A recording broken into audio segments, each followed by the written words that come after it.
کیا کیا تشدد نہیں کرنے کی کوشش کی، سب پیغمبروں کے اوپر. کامیاب انسان ایک مشکل وقت سے گزر کے کامیاب ہوتا ہے. یہ جو فیری ٹیلز میں کہتا ہوں نا کہ ہیپلی ایور آفٹر، یہ فیری ٹیلز میں ہوتا ہے. زندگی کے اندر جس دن آپ کی سٹرگل ختم ہوتی ہے آپ کی زندگی نیچے چلی جاتی ہے. زندگی میں پلیٹو نہیں ہوتا، یا آپ اوپر جا رہے ہیں یا نیچے آ رہے ہیں. اور جب تک آپ کی سٹرگل آپ اوپر جاتے رہتے ہیں، کیونکہ اللہ نے جتنی پاور دی ہے انسان میں، جتنی صلاحیت دی ہے، وہ نکلتی تب ہے جب وہ انسان اپنے آپ کو چیلنج کرتا ہے، ایک مشکل وقت کا سامنا کرتا ہے. یہ جو سٹارٹ اپس ہیں، یہ سٹارٹ اپس وہ لوگ ہیں جن میں حوصلہ ہوتا ہے اپنے آئیڈیا کے پیچھے جانا، اور وہ معاشرہ جو ان لوگوں کی مدد کرتا ہے، ان کو انکریج کرتا ہے، وہ معاشرہ اوپر جاتا ہے. امریکن ڈریم کیا تھی؟ امریکہ کیسے ایک عظیم ملک بنا ہے؟ ایک امریکن ڈریم تھی کہ کوئی باہر سے کہیں سے بھی جس طرح کا بھی ہو کسی طرح امریکہ پہنچتا تھا. کوئی آئیڈیا ہوتا تھا، صبح سے لے کے شام کام کرتا تھا، اور دیکھتے دیکھتے کہاں سے کہاں پہنچ جاتا تھا. جبکہ ایک سٹرکچر معاشرے کے اندر، اور جو معاشرے ڈکلائن میں ہوتے ہیں وہ کبھی انکریج نہیں کرتے ان چیزوں کو. جو ایک معاشرے کی اگر آپ نے دیکھنا ہے نا کہ وہ وائبرنٹ ہے یا نہیں، اس میں جان ہے یا نہیں، وہ اوپر جا رہا ہے یا نہیں، صرف یہ دیکھ لیں کہ وہ اپنے نوجوانوں کو کتنی آزادی دیتا ہے، کتنا ان کو بیک کرتا ہے، ان کی آئیڈیاز کو کتنا بیک کرتا ہے. یہ جو وینچر کیپٹل جو چیز نکلی ہے، یہ کیا ہے کہ ایک آئیڈیا کو بیک کر دیتے ہیں لوگ، پیسے لگا دیتے ہیں آئیڈیا کے اوپر، اور وہ معاشرے اوپر چلے جاتے ہیں. جو بھی معاشرہ ڈسکریج کرتا ہے، جو کہتا ہے جی یہ ہو ہی نہیں سکتا، جب ایک گورنمنٹ کمزور، یا ایک گورنمنٹ کی جو گورننس سسٹم نیچے جا رہا ہوتا ہے، تو ادھر کی بیوروکریسی جو بھی آپ آئیڈیا لیں وہ ادھر سے شروع کرتے ہیں کہ یہ نہیں ہو سکتا. لیکن جب ایک اوپر جا رہی ہوتی ہے گورنمنٹ، تو وہ آئیڈیاز کو سمجھتے ہیں، بیک کرتے ہیں آئیڈیاز کو، اور ایکسپیریمنٹ کرتے ہیں. اور پھر یہ ڈرتے نہیں ہیں. یہ جو فیلئر سے ڈرنا ہے نا، یہ جو ڈرنا ہے کہ میں فیل نہ ہو جاؤں، یہ کبھی آج تک کسی انسان نے بڑا کام کیا ہی نہیں جو یہ ڈرتا ہے فیلئر سے. اس لیے قرآن کی آیت ہے، قرآن کی آیت اللہ کہتا ہے کہ جو لوگ ایمان لے آئیں اللہ ان کے خوف دور کر دیتا ہے. یہ خوف جو ہے یہ ایک ہیومن پوٹینشل کو نیچے رکھتا ہے.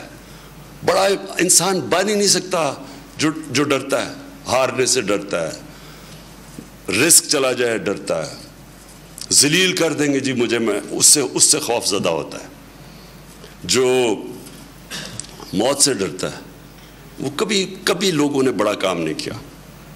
اور خوف، قرآن اللہ ہمیں کہتا ہے کہ جو لوگ ایمان لے آئے میں کیوں ان کے خوف دور کر دیتا ہوں، کیونکہ زندگی موت اللہ کے پاس ہے، اس نے اس لیے اپنے پاس رکھی ہے. نہیں تو سارا وقت ہم موت سے ڈرتے رہیں. وہ موت کا خوف دور کرنے کے لیے نے کہا تم کچھ نہیں کر سکتی، یہ میرے ہاتھ میں. عزت ذلت، یہ جو فیلئر ہے، جو لوگ مجھے کیا کہیں گے، وہ بھی اللہ نے کہا جو مرضی کرو. شام کو میڈیا پہ آپ نے جو مرضی کہنا عمران خان کے متعلق، عزت وہ دینے والا ہے. کوئی انسان آپ کی عزت نہیں لے سکتا، کوئی آپ کو ذلیل نہیں کر سکتا. یہ بھی انسان کو آزادی دے دیتا ہے. پھر اس سے کیا ہوتا ہے؟ لوگ ڈرتے نہیں ہیں، فیلئر سے نہیں ڈرتے. رزق اللہ کے ہاتھ میں. اس لیے مجھے یہ آج بڑی خوشی ہوئی.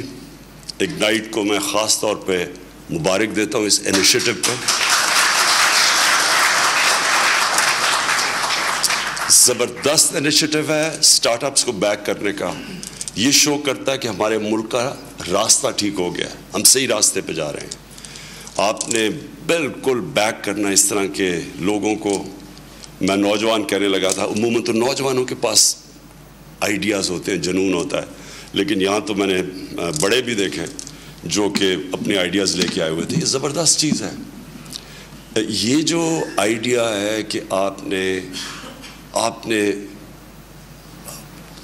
آف دا ٹراڈن پاتھ، وہ کہتا ہے نا کہ I took the path less trodden upon and that's what made the difference. نئی چیز، نئے راستے، نئی سوچ. اور یہ ایک چیز، یہ جو نئی سوچ ہوتی ہے وہ آزاد ذہن نئی سوچ رکھتے ہیں.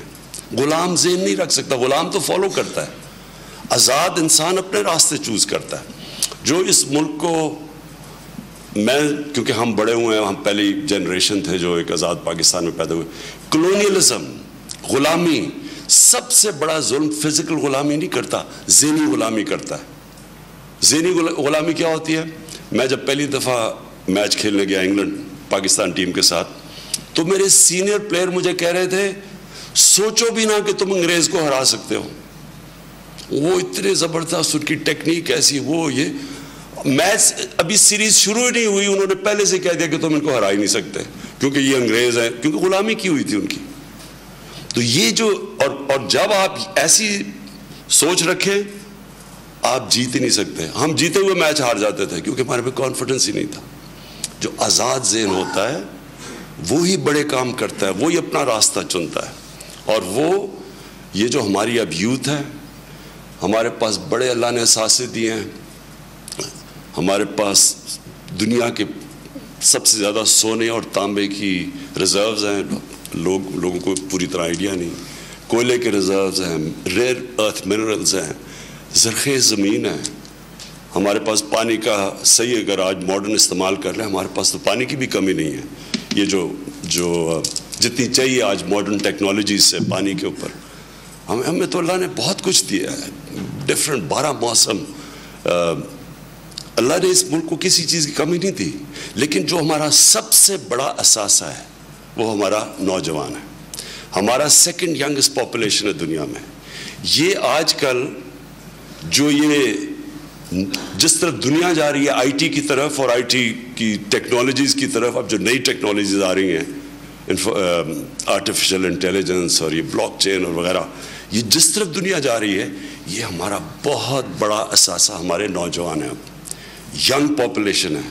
ہم نے صرف ان کو ڈائریکشن دینی ہے, انکریج کرنا ہے. معاشرے نے فیصلہ کرنا ہے کہ ہم نے ان کے سٹارٹ اپس کو بیک کرنا ہے.